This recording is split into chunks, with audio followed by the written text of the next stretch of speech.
They're weak, actually. They are.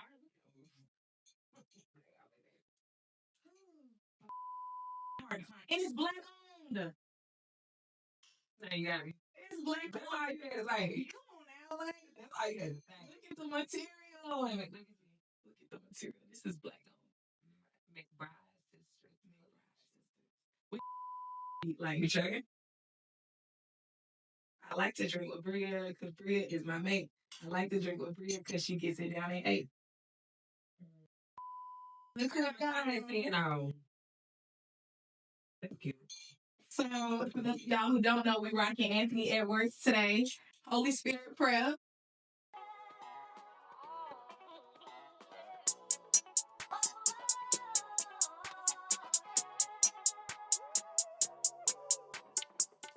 This is my girl. I talk to her every day almost, but she's a good time. So I feel like where better to do this than right here. But yeah, how you feeling? First of all, you look cute. You look good. Angel. Yeah. Dog. The more you talk, the more it's just gonna be like second nature for us. Tell me about you. What do you do? Who are you? Oh, I'm a teacher. Unfortunately, no, I don't mean it. So I do kind of, but we work together. We do. We get in trouble together. Oh my God, we are teachers. I'm a basketball coach. I'm a volleyball coach. I'm well educated. TUSKEGEE alum. I already down a ski year. If I had it though, she was great. Anytime anybody gets ski down, okay? Because I'm not the only one that's crazy. She crazy too. I do have a ski tattoo. So I want that. I ain't gonna lie. You should get it to match. If you didn't say that, but I need people to know how much Tuskegee means to me. But I just want to do like a little dainty one like that. I don't want nothing. You no goddamn tiger. No, bitch, let me I know some people who probably got that.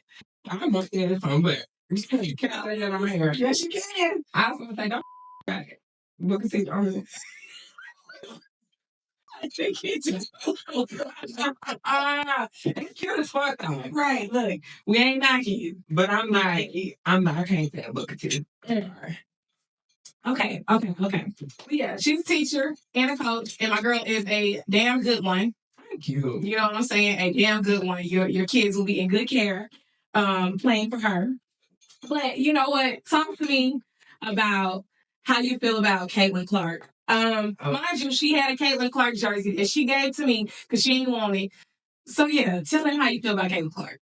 I'm not a Caitlin Clark fan at all. I'm what do Angel Reese call her fans? I don't know. I don't know. We're gonna make that up today. And when she sees this, let's see, what can we call her? We're gonna call ourselves the Angel Babies. Angel Babies, the Angel Babies. Or Reese's Pieces? No.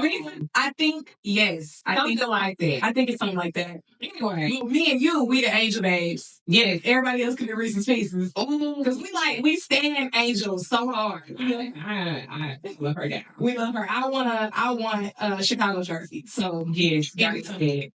But not a fan. Why? Do you really want to say why? It's a safe space. Okay, well, I'm for anything black, so let's start there. Yeah. And so when the whole controversy started with her and Angel, of course, I chose my side. As I feel like everybody did. Is she a good player? She's an excellent player. But I think she is cocky. I think that there could be other areas that she could develop that'll make her an all around player. Mm-hmm. Because let's be honest, when the pressure's on, she falls. Yeah. And I'm not talking about clutch shots or anything like that. I mean, like when the defensive pressure is on, like Tahina Papa had locked her up a couple weeks ago. What did she do? She was pushing off. Yeah. But everybody feels like you're such a great player. But I think we have gotten into this like, we're fascinated with great plays and not like the overall player. Not an overall player. Sometimes they could be good in one area, but they play no D. So I feel like I get what you mean when you say like they're infatuated with Caitlin Clark, but I feel like it's coming from a place of more so because her and Angel were competitors. Yeah, that's why people just don't like Angel. They love Caitlin and they praise her up to tear Angel down, and that's what we just can't get with Now, mind you, I don't dislike Caitlin Clark. I have the jersey. She's pretty cool. There are some things that's been happening recently in the video that I'm not a fan of. Right. I ain't a fan of it. But she's a crybaby. I feel like it's like a throw rock and hide your hand type of thing. I don't know. But a typical white girl. Yeah. I mean, if we're going to be honest, yeah. And all of them are not like that, but I do feel like Caitlin has this complex of feeling like I'm untouchable. Yes. And that could become a problem when you entitled.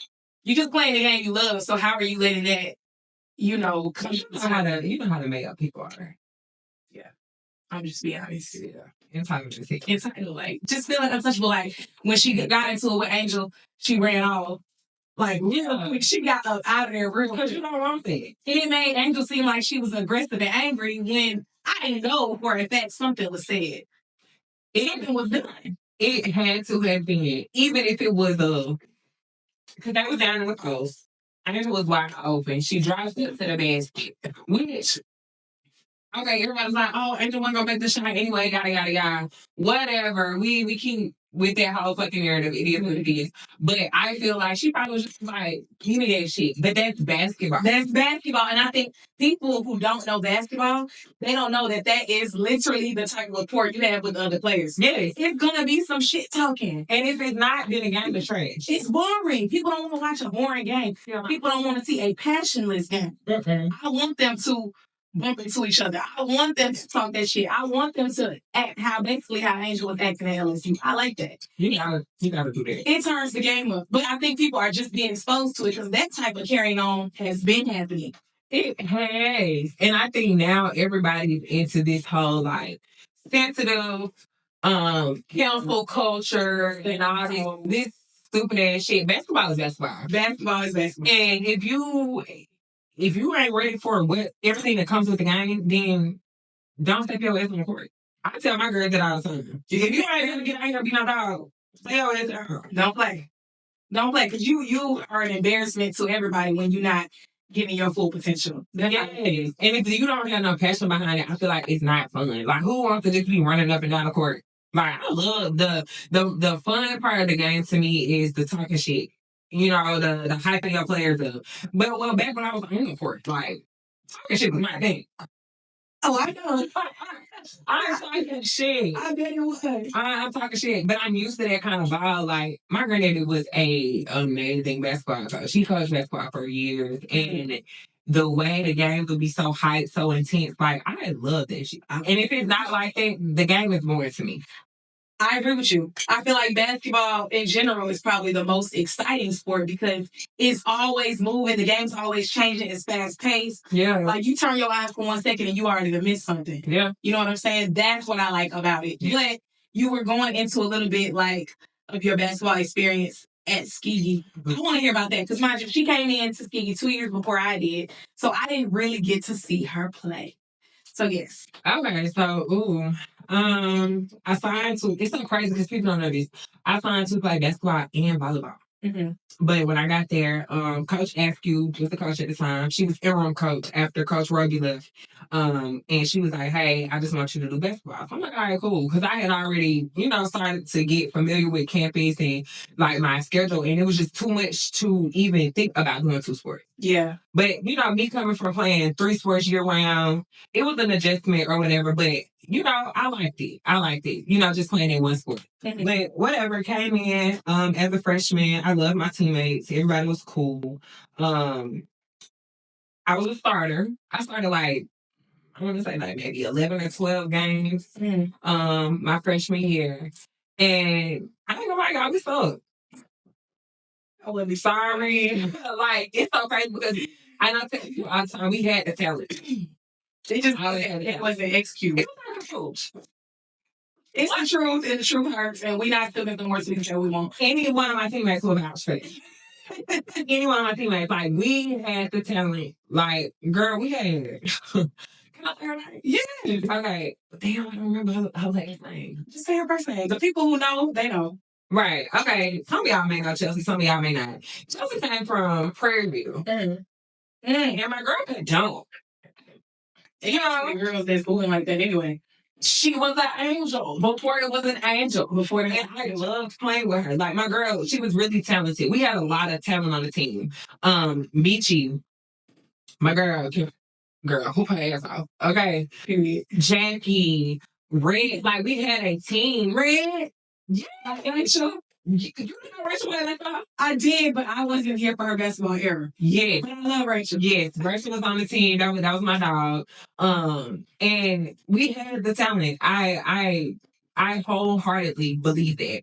I just feel like our coach did not know how to put us together. Mm-hmm. And you know, it backfired when it's no chemistry or when people are not playing in the position that they thrive in. That's when everything crashes and burns. So there got to be a lesson for the coaches. And you have some favorites. You know, y'all will play that spot. Y'all know how this shit go. Yeah. And if you can shoot, I ain't even gonna say that. I ain't even gonna go there. It's the coaching. It's the coaching. It's the coaching for sure.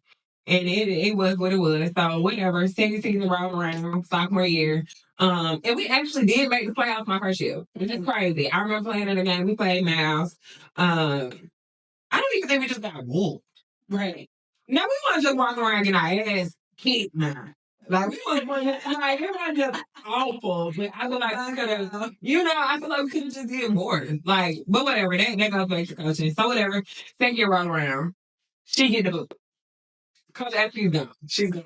We bring in this lady. This bitch is like 6'8". Her name was Quasi. That is my era. I can't stand that. I can't stand her. Oh my God. When I tell y'all, okay.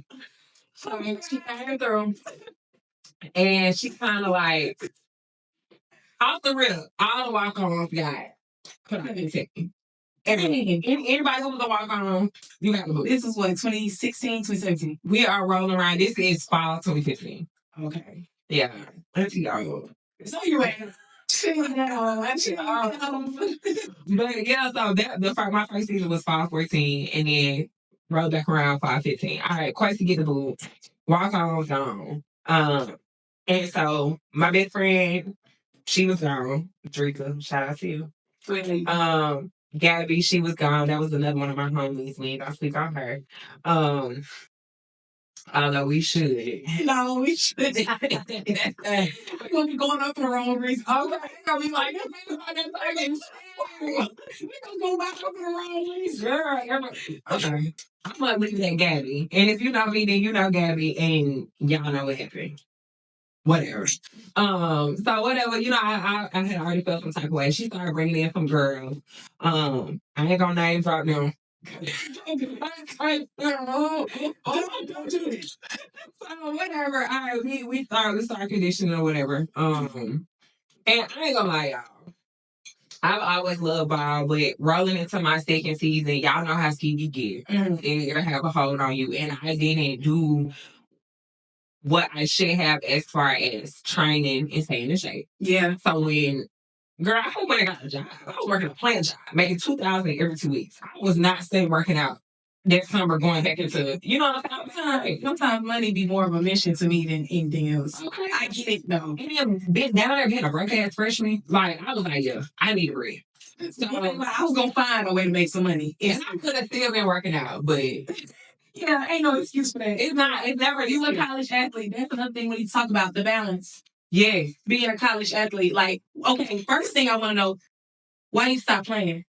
I was into that. I'm not begging you, but I do want to know. Okay. Why you stop playing? What happened, friend? What happened? So when Quasi came in, and when she came in, she was looking for reasons to clean. Like she had already got rid of walk-ons. That wasn't hard because they weren't tied into scholarships and all that kind of stuff. Mm-hmm. So when it came to the girls that were still on scholarship that she didn't really want, because mind you, she's bringing in a whole wave of recruits. Yeah, the girls. So whatever, going through training, whatever. You know when somebody like you when they don't. Yeah. And I knew she didn't really like me. Maybe as an athlete, yeah, but she didn't like my attitude because I was kissing her ass, the rest of the girls kissing her ass, whatever. All right, so midterms go around. First semester, right? On top of the fact that I could not stop fighting. Well, I ain't gonna say could not stop fighting. I just used to get into a lot of shit. And if you know, you know. We've been working on that, by the way. She not as crazy as I feel like she was back then. There's growth that has happened. Don't do my girl. There's a lot of growth there. Okay. Yeah, you're right. You're right. You're right. So much growth. It's growth. With me as a friend, there's gonna be growth. Shout out to her because she calmed down. But continue. But yeah, so midterms running around or whatever. So I was already kind of on a strike. I would say like 1.5 ish. With all of that because she, she was looking into all of our backgrounds. Like she was trying to figure out like, okay, what was you doing? What was it? Like, you know what I'm saying? Why did you have to go to the provost for this? Like, why did you get trying to investigate? Why did the police handcuff you? Like, you know what I'm saying? Like you trying to figure it all out. All right, so whatever, that was already 1.5 straight.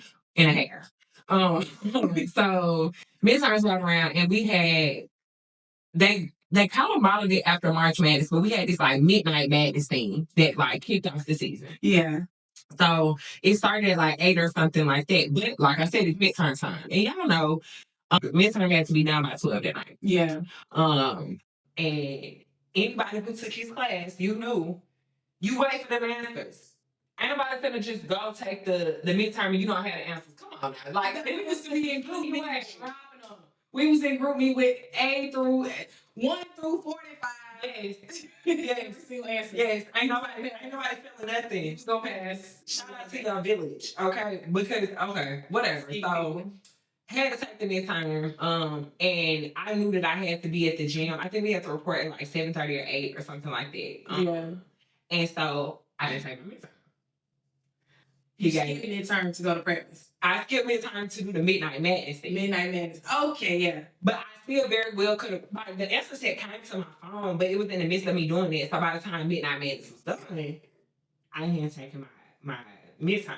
Yeah. Whatever. So everything was fine up until the end. We still pushing through, preseason training, all that kind of stuff. And so grades come out. Mm-hmm. Midterm, we missed that midterm. I had a D. And she, she called me in the office, her and Coach P. And Coach P was my dog. Coach P had my back. He wanted me on the team. He knew how she felt about me, but he was always advocating for me because, he liked the way, he liked how you did. He liked you. So, girl, I was in that room and I remember her asking me, and I'm the type of person, I'm not going to lie. You wanted to lie, I wasn't going to give you one. Right. And she asked me straight up, she was like, why is your grade like this? And I was like, I missed my midterm. And she was like, why did you miss your midterm? I was in midnight madness. You didn't take your midterm before you came. No. Why? I didn't have the answers. That's the truth. Did you tell her that? I did. And it pissed her off. Shit, but people act brand new like they don't know how we operated at Tuskegee. Like, you got a team full of college athletes. This is what we did. You came from Columbus State, so I know you know how that goes. Bro, listen, I ain't gonna say too much, but if you have a brother, cousin, whoever that plays college football, D1 college football, you know how that goes. Yeah, because they don't be doing their own work either. Let's be honest. Come on now. They find people to do their stuff and going about their day. I ain't gonna put nobody in my first business, but I got multiple people that they move like that. And we already know. So after that, after you said, I ain't have answers, I got put on probation basically. Okay. So I was still practicing. And then when the season started, she told me I couldn't travel. So I could do home games. That started it all. And so when she told me that I couldn't travel, because I'm like, I'm still on the team, I'm on the roster, girl. Like, number 20, Bria Smith, like, all my information there, all my information from the previous season or whatever. And I feel like she's really holding her nuts on me because she had brought in a recruit. And when I tell this story, I hope the person I'm talking about, I hope you watch this. I was locking her ass up. Why you like Think about I was getting her ass locked up down there in that fucking post. And I remember she had came through the lane because I was still at the practice. Yeah. She came through the lane and I worked the fuck out of her. And she fell. I was still standing up and I had the bottle in my hand. I'm just down, like I'm standing over here, I'm looking at her. Down there. And she like, get your ass out of here. You mad because I locked her? Your life? Like, so like, what are we saying here? And then that you told her, you mad because I locked up your girl? I ain't even get a chance to say that to her because Coach B, he pushed me out right. He was like, come on, they put you out though? She put me out, but he knew if I would have pushed the issue out in the main, it would have been a problem. So he was like, just go ahead. What was the issue to begin with? To start with, what was the issue? She just didn't like me. No, like, what was the issue with you locking her up, looking down at her, like, what? Because you knew you chose wrong. You brought this girl in you thought she was gonna replace me. And I'm not gonna take away from the girl game, because I've always played before and five. I may look short in this seat, but I'm like 5'10". You should stand up and shoot him. I ain't got no shoes on. We love our slim queens. Okay. And then Angel. And I used to be bigger than you. My freshman year, I was like 160. I'm like 1 I'm like 145. You had a lot more muscle. You was doing because it was almost. So we both been in our bag with our workout journey. You know, whatever. I played 4-5 my whole life. And anybody who knows me, you can vouch for it. And so I think coming from where I came from, post players didn't learn. We knew how to handle the ball. Yeah. But we're not guard level when it came to ball handling. Mm-hmm. So you brought in a 4 who could handle the ball. Mm-hmm. Actually bring the ball up the court. Yeah. Right. You brought this girl in thinking that, like, oh, you know, I found a ticket. I'm gonna replace her with her, move her out the way. You know what I'm saying? Mm-hmm. And it didn't work how you wanted it to. Like, I was locking her up, and then you really seen, like, okay, maybe I should have just took the time to develop that player, my 4, yeah, instead of replacing her. Mm-hmm. And you know, it's all a part of the game. It's politics. It was what it was. And so eventually, especially after she told me I could not travel. Yeah, you know, the first couple of games I think were like away games, so you know I let it be what it was. Mm-hmm. And then when the first home game brought around, she told me I couldn't sit on the bench. Oh, so you really blackballing me at this point. So after that, it was I did not go back to practice. It was over. Okay, and so you didn't actually get physical with this girl. They was just mad because of that one play, and you basically embarrassed her. I ain't gonna say one. This was damn near every practice. I'm locking you up. Was it coming with a little aggression, or was it just like I play like that? Yeah, and I can't help. So what they thought you was pinpointing her or targeting her, or it just seemed I think the day when she finally hit the ground, in her head she was just like, okay, like I think you're trying to hurt her, but I wasn't. You was just playing. I'm playing ball, baby, and we don't play soft ball. I don't. Soft basketball. We don't play soft basketball. We don't. So, what do you feel like you learned from that situation? Like, just in general, what did you learn from it? I feel like I could have been a little bit more patient to see how it would have played out. Because it could have came back down to...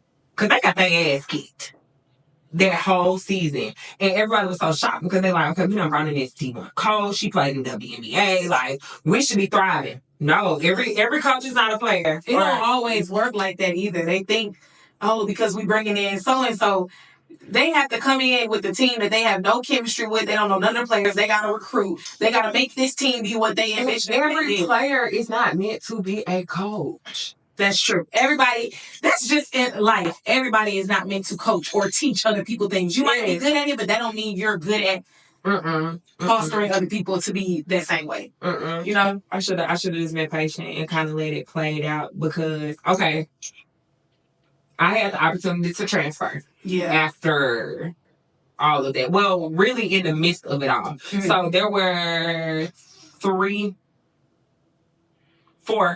girls that I played with. One that I played with my freshman year, her sister ended up coming in. Her sister's best friend came in with her, and then another girl from Chicago came in my sophomore year. They ended up, the same thing happened to them. Yeah. She wasn't fucking with them for real. And 2 of them get recruited. So she wasn't fucking with them for real, and so they transferred. And they went to Albany. I should have went with them. I had the opportunity to go to Miles, did not take it. Because in my head, I don't know, I'm just one of the people when I get somewhere, my plan is to finish there.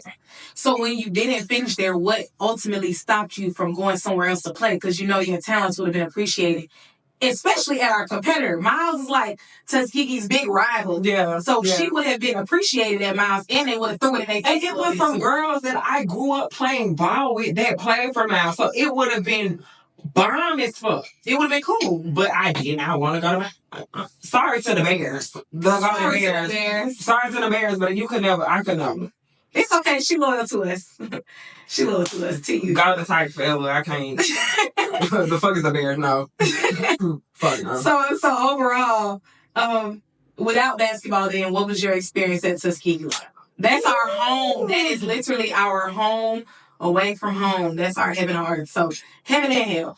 Because it was good and bad. I ain't gonna sit here and lie. So yeah, what was your experience like without basketball? How was it? This is something I've been wanting to know too, because it's a fine line. For those college athletes, y'all probably relate. Y'all probably know exactly where I'm coming from. When you're so used to playing a sport and being held accountable for something and having to do that all the time, and then you lose that sport or you're not playing anymore, something shifts in your mind. It shifts in your routine. You feel lost all of a sudden. Some people, they hit like a wave of depression. Yeah. What was it like for you when you stopped playing ball?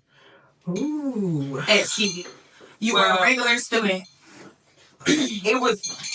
Okay, you know, when we young, we try to act like stuff about us, right? Yeah. You be like, whatever. Yeah. You keep on pushing. And like, I got my friends. Like, I'm in college. Who cares about I'm gonna be good. And so, you know, at first I was like, I just kept it fucking pushing. You know what I mean? I wasn't, in the back of my mind, did it hurt? Hell yeah. I had been, girl, a 3-sport athlete since I was in 7th grade. Yeah. So, sports year round. Like, nonstop. Through the summer, like everything, AAU, all that kind of stuff. And to completely stop, I don't know, I just feel like I was in a blender. Mm-hmm.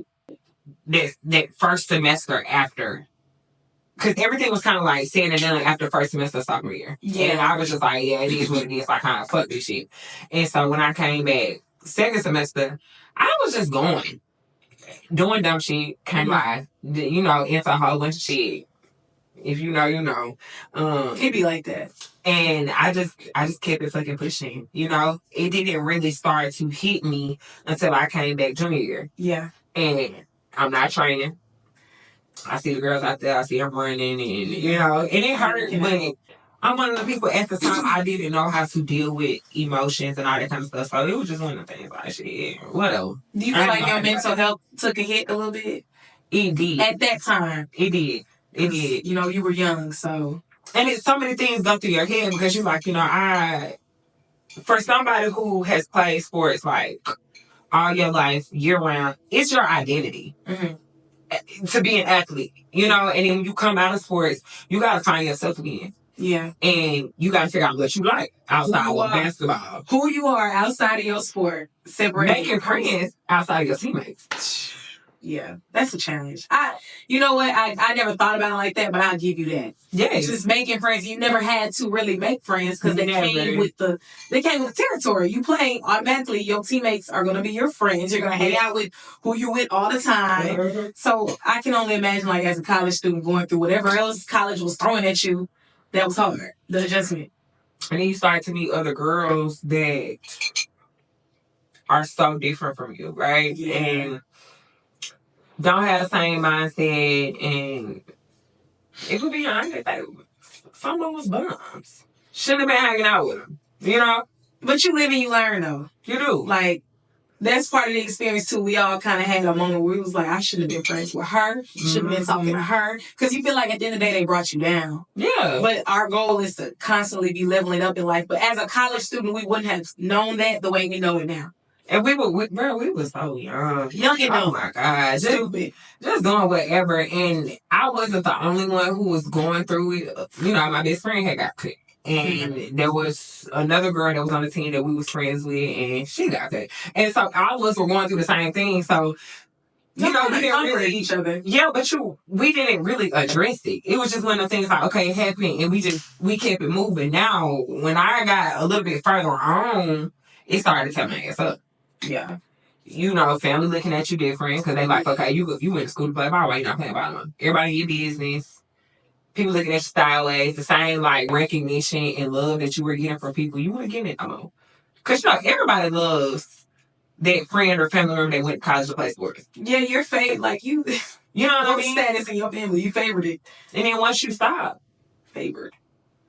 Once you stop, it's just it. Like you're just another fucking family member that went to college.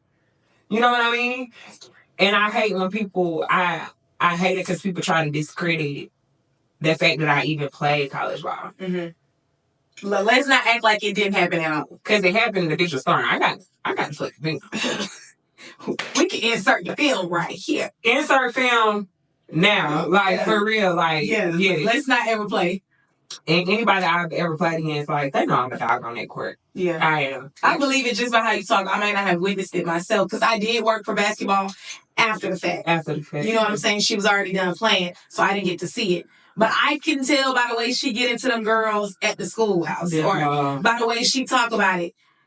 When I get her started, she really be going. If I ask her one thing about a game that happened, you know what I'm saying? She gonna go on and on and I'll be like, I need that. That's good. That's good. But on a bright note though, how do you feel like the game or the sport has evolved? Because I know it's different from when you was playing.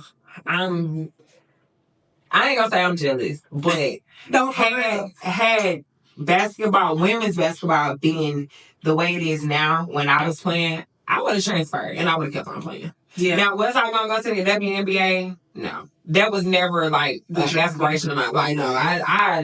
No, you was realistic. But like, ooh. But I'm not cutting out. But, you know, like, at the time when I was coming through, WNBA was not making no money. It wasn't like that how it is today. So nobody wanted to go to the WNBA. Unless you just was like, oh my God, I want to play basketball. Tear shit across my chest. Like, no. So nobody, like, it wasn't a goal. I knew before I even stopped playing ball that I wanted to go to college, I wanted to get my degree, and I wanted to work. Mm-hmm. Basketball was never, after college, basketball was never a thing. Yeah, you know. Do you like how it has evolved? And what do you think is to credit for that? You know what I'm finna say. And y'all love to try to act like Angel is not the reason. After that game, women's basketball blew up. It went up so quick, it was like overnight. And I'm not going to say that it wasn't that before, because, you know, the girls that play ball and the girls that was locked into the WNBA, you know that, you know, like, we've been paying attention. Like, you know, very familiar with Diana Taurasi. Skylar Diggins. That's you know what I'm saying? Like, Maya Ward, like, we knew. But the way that game kind of catapulted, like, women's basketball is crazy. And we're not going to sit here and act like it's because, it's not because Angel didn't like it. This is what changed it. I think people, outsiders, had to see that women basketball players actually do have that dog in them. Yeah. I think for a long time they was thinking, they soft, they don't dunk, women's basketball is boring. These are just things that I heard. And we're going to stop saying that women can't dunk. Because I know some bitch that can. She played on the team with some girls that was dunking. So it's like, we got to kill the narrative that women's basketball is not boring. Yeah. Because I be entertained. It depends on the players. It depends on who you're watching. Some girls really are boring, but if you're watching girls who play with that same passion that the dudes play with, it's not a boring game. It's just not boring. So, and basketball overall has evolved because, okay, and I see people have this debate all the time. They be like, would our greats from way, way back in the day still be greats if they had to play in this day and age? And the answer for me is always no. Because ball handling is different. Yeah. You feel me? Skill level is different. Technology has changed. So we're able to, you know what I'm saying? The way training is and skill development, all that kind of stuff is so different. And so I feel like now, when we was playing ball, like, you had your ball handles on the court. You had some girls who could put that bitch on the string. Yeah. Shout out to Paris Struther. She's a Tuskegee alumni, but she was my point guard when I was in high school. To this day, I have never seen anybody, I ain't gonna say it, but she one of the first one of the people that I've seen that could really put that bitch on the string and handle that bitch. Yeah. Like, you know what I mean? But during that time, only your guards were doing it. Your post players was not bringing the ball up there. Right. They wasn't handling the ball, none of that kind of shit like that. You stay down here in the post, you clean up the paint, you feel me? If we feed you, capitalize on the play, whatever, but it wasn't what it is now, right? Yeah. Like how do y'all not see how Angel bring the ball up the court? Come on. My coach would never. Come on now.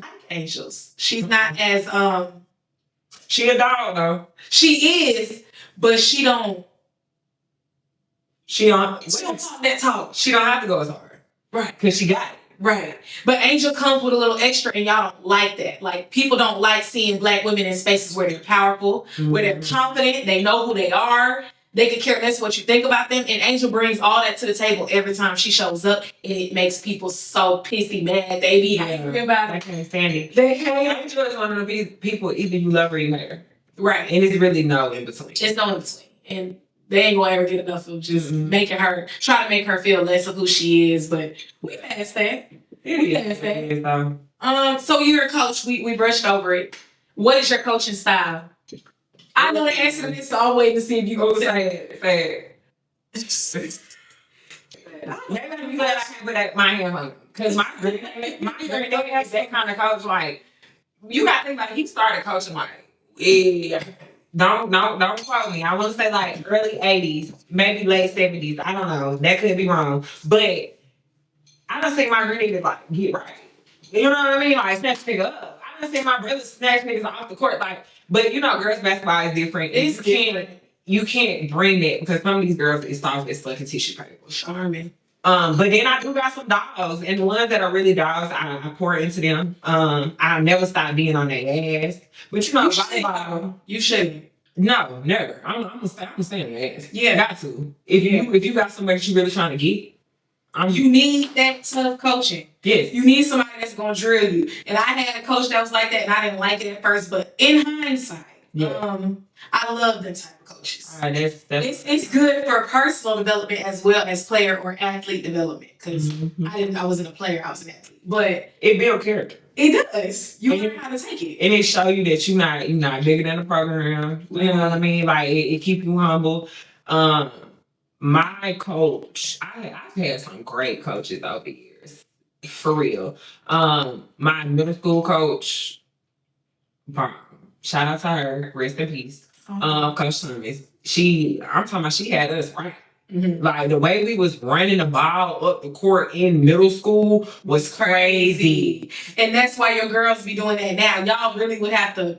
I don't know where you can find clips of the own girls. Maybe YouTube. I don't know. I think I got some clips, but y'all would have to see. Like she be getting them together, and I think you probably took a piece of her coaching style and use it now. I did because when she came in, so okay, my 7th grade year, because in Alabama you can't play basketball 6th grade, like how it is in Georgia, right?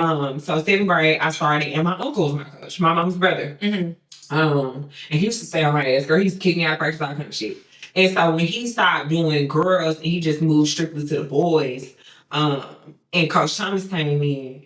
She did not give a fuck about nothing. It was like, you know how people be like, oh, well, they middle school girls, you ain't got to push them that hard. Girl, please. First day of practice, she had us pushing it up the court, and I loved it. Yeah, that's what they need, though. And she ran with us.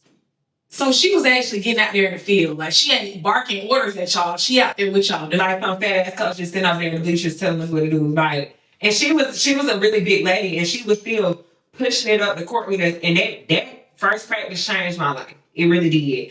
And I was like, okay. Yeah. And we went undefeated, won the championship. But look how, even now, you're a grown woman and you still remember that one coach. Or even as a grown woman, you still remember something that she did that stuck with you. And it helped you. Yeah. Her instilling that in you really helped you as a player.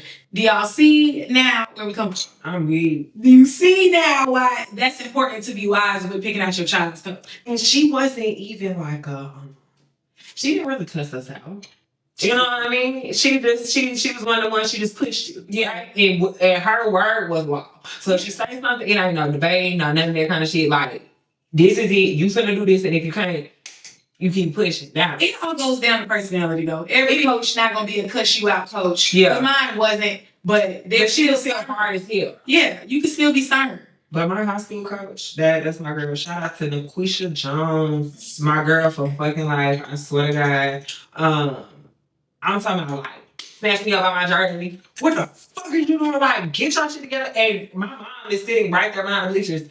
And she let me very right. Cause come on now, she know the routine too. Yeah, and she know that you ain't bigger than the program. Nobody is. So. And I love her down to this day. Like she is always gonna be somebody who I hold, right here. Near and dear. I love her. For real. And they changed the way I play ball, but everything is really inspired by my granddad. Okay, so one of the greatest to ever do it. Joe. Should I say that? Joe Nathan Ballou. Okay. It's crazy. Joe Nathan Ballou. Yes. Okay. One of the greatest coaches. That's probably who you got your playing style from. Playing style, coaching style, everything. Very much in your ass. Very much flipping the score table. Like I done seen my granddad throw chairs. Clipboard, throw everything. Shut it down. Man, I done seen this nigga run down the bench, pick up a chair, throw that hoe. And go right back to coaching, like flip the score table. I don't lie. Good coaches, you gonna see a lot of that on the side. Yeah. I told you I used to work in basketball, so Coach Taylor used to be a little on that a little bit, just a tad. But I love him though. I respect it, but he didn't take. I love it though. So, are you going to? Okay, so y'all might not know, or you might know, my girl is a mom. And I'm a mom. Yeah. So, what can we look forward to in the future as far as you coaching Carson? Or you just making sure Carson plays those sports? Like, how do you feel on it? I don't think I will ever want to coach her. Yeah. And that's just me. I've seen it. You know what I mean? Am I gonna pour into her? Yes. Am I gonna train her? Yes. But being her actual coach, sometimes I think it's just a little too much, right? Because look at me, like you feel like you might trigger her being her mom, or push her away from the sport just because I'm so yeah. You don't want to make your child fall out of love with it. Sometimes I think a lot of parents make that mistake. They end up being a hard ass on their kid about their sport, and the kid be like, "Man, fuck baseball, I don't play no more." Or whatever the sport is, I'm not even into that. That's her thing. And so I feel like in order to make her want to do it, you just have to show her, but not be too forceful. So I get it. And she be in the gym with me all the time. So she always like, "Mommy, I want to do this. Mommy, I want to do that." Yeah. She play football, so she thinks she gonna play football.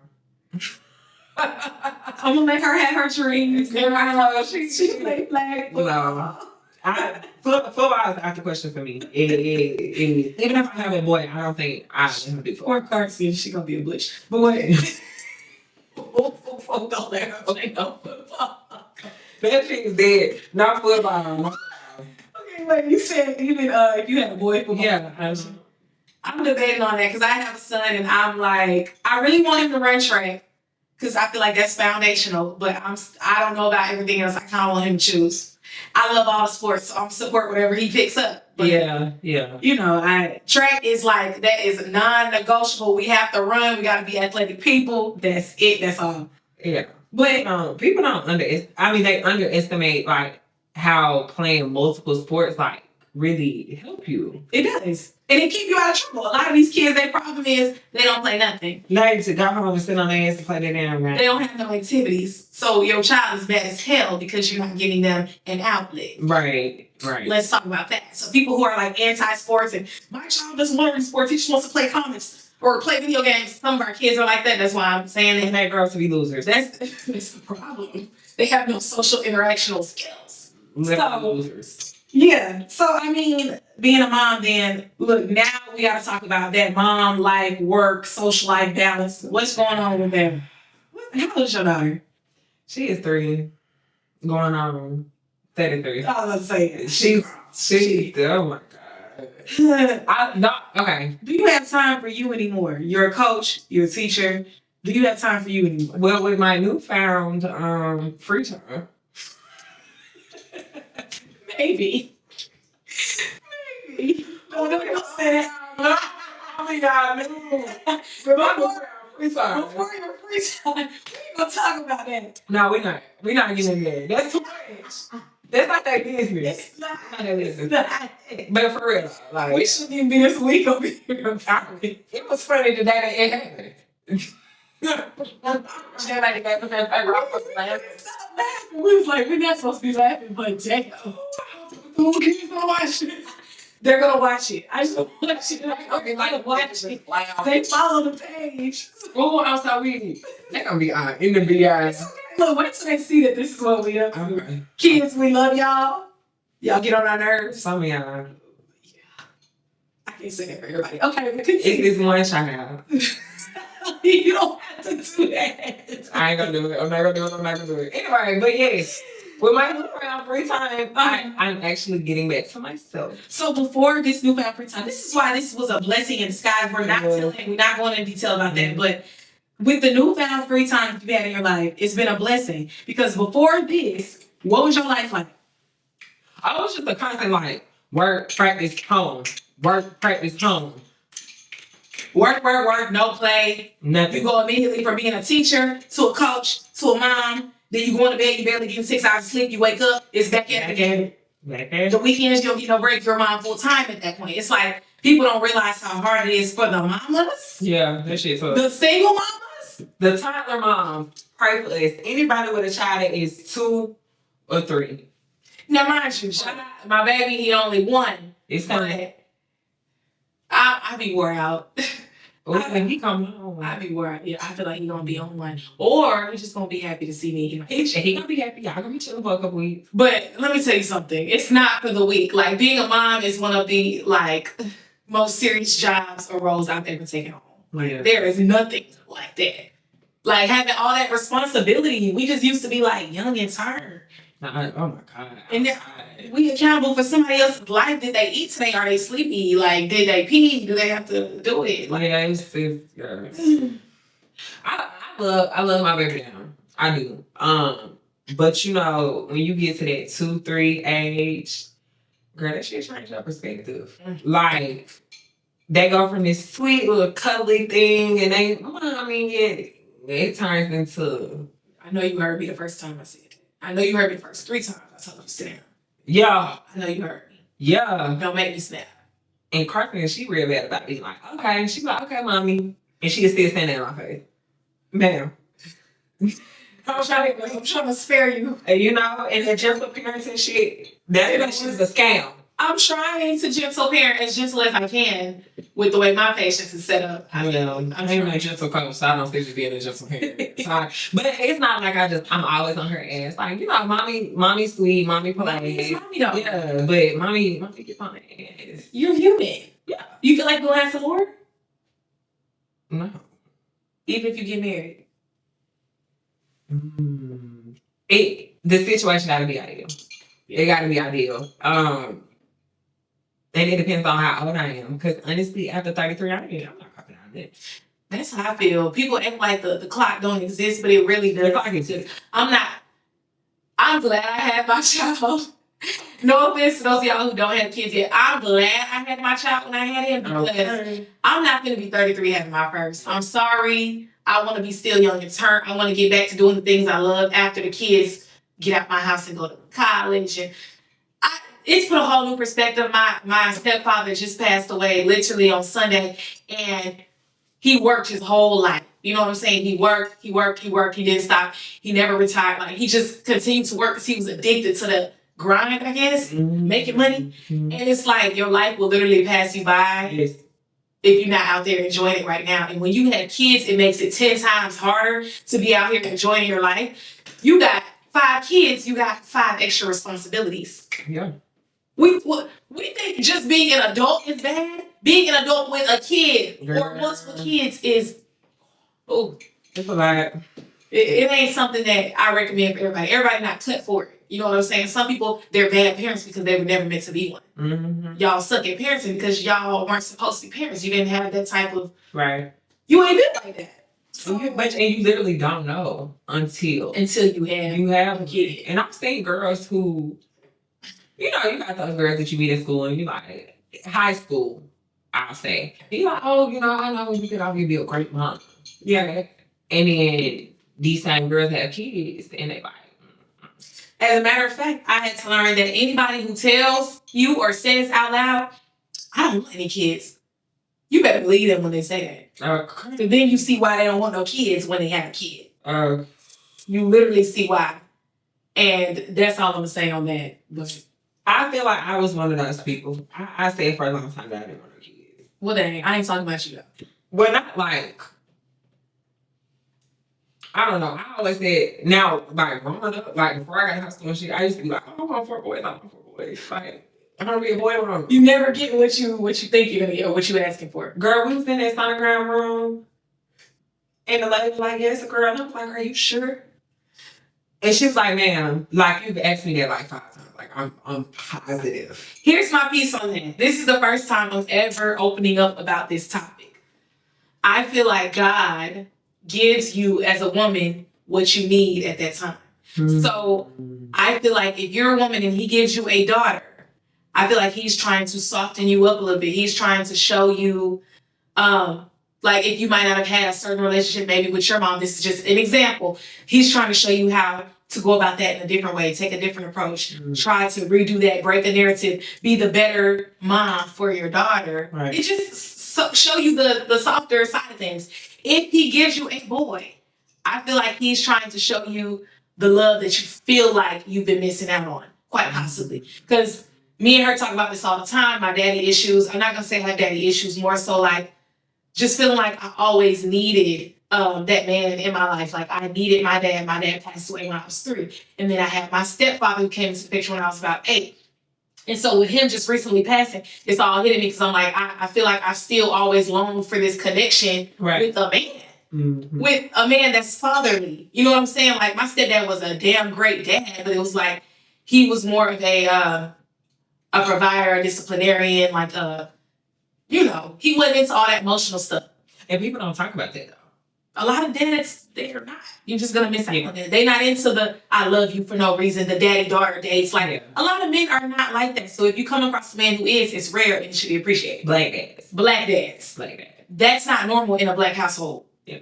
Dads are providers. They're not confident. They're not. And so for me, I felt like my whole life, I feel like I was always missing out on that. So yeah, and also I feel like this also goes into play. This is just my personal theory. If a man on that, so yeah, and also I feel like this also goes into play. This is just my personal theory. If a man and a woman are like in love, they're like so in love. That first child to me is always gonna be a girl because they made that love child, that sweet little girl. You know what I'm saying? Who has her daddy, and that's what I think. And then when two people when two people have a baby and it wasn't really supposed to happen, that would be your boys. That will be your boys. No offense to anybody who it might trigger with. I mean, now you got the. Do you see the wheel sign? I'm just so convinced. Okay, the scientist in me makes the difference. Oh God, here she goes. It's this XY, the Punnett Square. Yeah, she want to hit us with it. Yeah, she's already said she already know I'm going with it. Y'all don't know. I'm scientist. She does what I kind of wish I could do. Not the part with the Punnett Squares and stuff. I wish I could do earth science. I hate earth science. I love life science. Biology is my biology pre-med from Tuskegee University. Shout out to Dr. Chastity Bradford. I feel like she made me ready for the world, girl. Like she used to be all right. Well, shout out to Dr. Whittington. That's but you want to know what's so crazy? All of our kids alone, they just graduated with their doctorate. Mm-hmm. Like Micah and Joy. They feel me. They feel me when I say shout out to Dr. Bradford. They know exactly. I think they're gonna know exactly where you're coming from. They're gonna be like, shout out to her. Yeah. It was tough, but it was the experience though.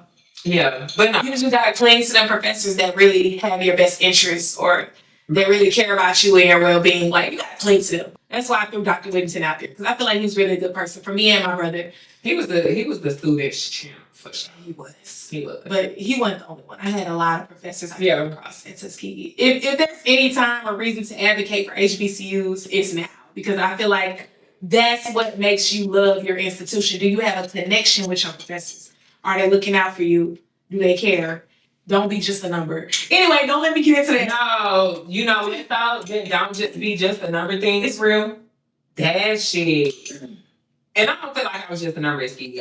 Because I made connections with my teachers or whatever, but the connections that I had with like my high school teachers versus my college professors is completely different. Like I wholeheartedly love my high school teachers. Mm-hmm. Like one of them still works for my mom to this day, and every time I see her, like it's all love. It's all love. But I wish I would have tapped into that more when I was at Ski, right? Because you go through orientation, they tell you all this stuff.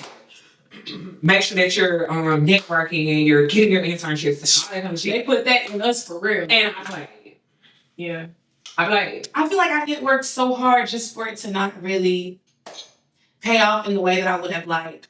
Hence me starting my own podcast platform to do this without any help, because I feel like it's hard out here. It's real cutthroat. It's hard. You have these connections. You make them while you're in college, and then you get a little older and you lose those connections. Y'all keep in touch. Y'all talk regularly. That's their job. And people change. They do. And people are weirdos. Networking is not, it's hard, okay? It ain't what you think it is. You have to literally maintain relationships. Yeah. Reach out to people occasionally on the holidays, shoot them a text, an email. Mm-hmm. It's been hard. I have shook hands with and spoke to so many people because I was in the NABJ, the National Association of Black Journalists. So I met people, I shook hands, we connected. I'm talking about big people, execs for the NFL, execs for the SEC. Like, just you did it right though.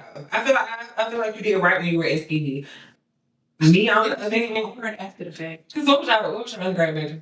It was English, but I knew sports, journalism, or communication. But that's still going back into like communication aspect or whatever. Yeah. I chose the wrong major, guys, and I'm here to tell y'all, do I love science? I love that shit. Okay, not all science. Life science, biology. What would you have majored if you could do it again?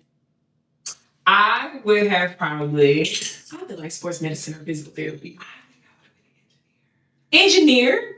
I wouldn't have expected that. You good at math?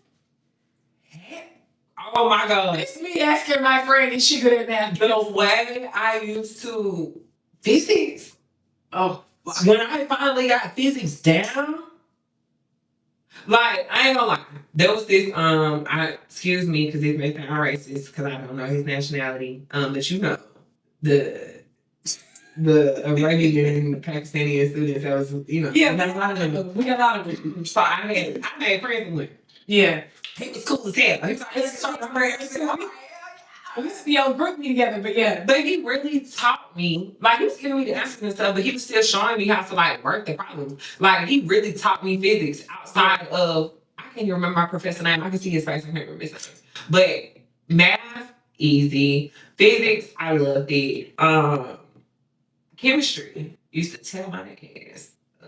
I wasn't good at none of them. Once science started at math, the equation, quadratic formulas, you lost me. I don't like nothing got a number on it. Except money. That fucking periodic table. You lost me. You lost me. I can't. If it started at the algebra. I like to do stuff that made sense. It has to make sense to me. So science is one of the things, like, especially the way Dr. Bradford taught it. Biology is the study of life. We all know that. And we used to do a lot of, like,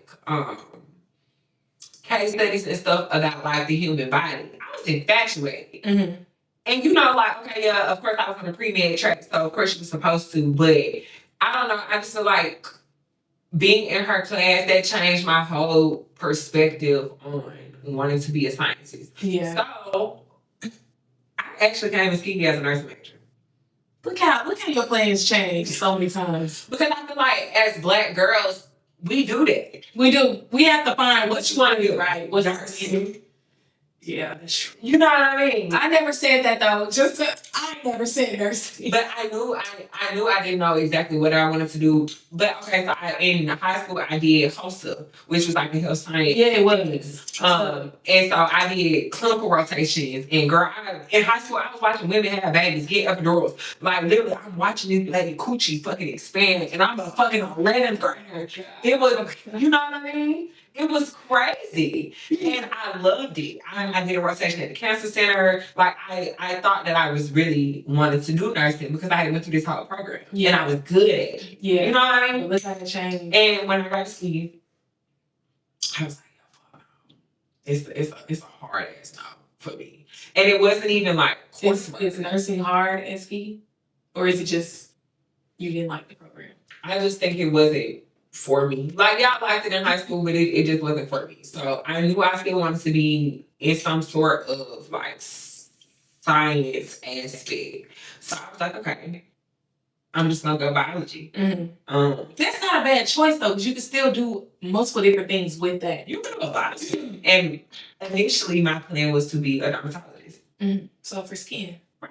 I love stuff. I love popping bumps and all that kind of shit. Like, that's me. And that was something that I really would have found pleasure in, I guess you could say. Interesting. And it just, of course, when you come out of college, shit changes. It changes. To say the least, things do. Like, I went in thinking, I thought I was going to college to major in theater. And screaming.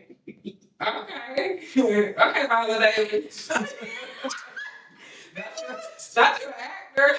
You better be glad I don't know my actor name. People who didn't go to high school with me, they probably don't know. But I was real big into the theater scene. I just thought I was going to college for theater because that's what they all did. And then I changed it to sports journalism at that point. Yeah. And then I changed it to English. No, which is why I went English, because ski didn't have the two things that I thought was I love skiing down, but the majors was swing on. If you want a fucking engineer, you had to pick something, okay? They will force you into a major at ski because we didn't have that much to choose from.